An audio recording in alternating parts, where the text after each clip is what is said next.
Kusoo dhawaada qaybtii labaad ee sheekadii dhagdheer.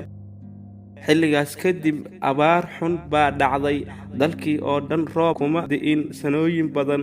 Xoolihii way dhammaadeen, kuwii gardheerana way ku jiraan, waayo biyo iyo baadba way waayeen. Sidaa awgeed dad badan ayaa gaajo iyo macaluul u dhintay. Kuwii ka samata baxayna dalkii way ka carareen oo u qaxeen meelo kale oo fogfog, nololna u doonteen. Dhagdheer isbeddel weyn ayaa ku dhacay.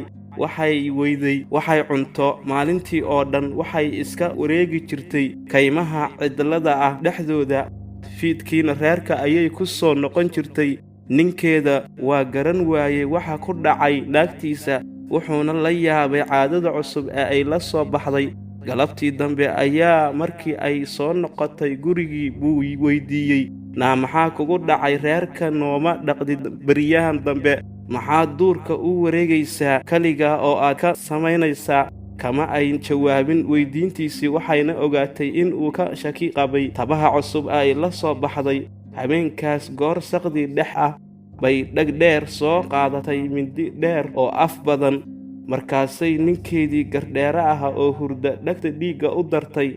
Ninkii hilibkiisii qaar habeenkaas bay cuntay, qaarna way dhuldulasatay. Maalintaa laga bilaabo Dhagdheer waxay bilowday in ay noqoto dad qalato laga baqo. Saddexda waqtina quraac, qado iyo casho waxa uu u ahaa hilib dad. Dulucda sheekada waxay ku tusaysaa sida ay qofka u bedeli karto masiibooyinka dabiiciga sida abaaraha iyo cudurrada. Waana taas sababta ay Dhagdheer u noqotay dad qalato. Intaas ayaan ku hakinaynaa qaybtii labaad.